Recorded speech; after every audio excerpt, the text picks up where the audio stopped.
मुलीने विचार केला की तू जाऊ शकतेस, की मी राहीन इथे 10-12 दिवस.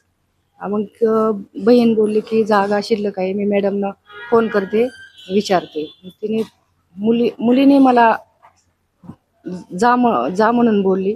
तर म्हणलं ठीक आहे, जाते. मग बहिणीला फोन केला, मुलाने पैसे भरले आणि इथपर्यंत शाही राजस्थान दर्शन छान झालं.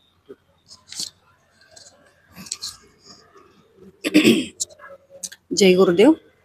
मी वंदना शिंदे. मला राजस्थान ट्रिप करण्याची खूप दिवसापासून इच्छा होती. ते गुरुजींच्या बरोबर होणारच होती हे मला माहिती होतं. पण राजस्थानमध्ये पहिल्या दिवशी जी चोखीदानीमध्ये पूर्ण राजस्थानचं ऐतिहासिक त्यांचं संस्कृती सगळं म्हणजे एकाच ठिकाणी पाहायला मिळालं. आणि जेवणाचं तर राजेशाही होतच, पण तिथून त्याच्यानंतर ते जेसमेलरला सुद्धा वाळवंटातला थरार आणि बॉर्डरवरचं पूर्ण ते त्यांचं चित्र पाहायला मिळालं आपल्याला. युद्धाचा प्रसंग ते खूप म्हणजे मनाला भावलं. आणि पूर्ण हे आपले राजवाडे हे ऐतिहासिक सगळे ते तर खूपच अफलातून होतं, त्याचे नक्षीकाम वगैरे. आणि ते खूप आवडलं. आणि राजेशाही थाटासारखं आणि गुरुजींच्या मध्ये जेव्हा येतो आपण, माझी ही 4थी ट्रिप असेल तर त्यांचं निसर्गाच्या सानिध्यात खूप असतं, ते मला खूप आवडतं.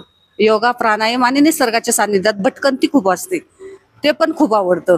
जेव्हा आपण आपल्या फॅमिली बरोबर जातो तेव्हा हॉटेल आणि तिथलं स्थळ फक्त तेवढं बघणं न येणं जास्त, हे एवढे सगळे आपले ग्रुप छान एकमेकांची काळजी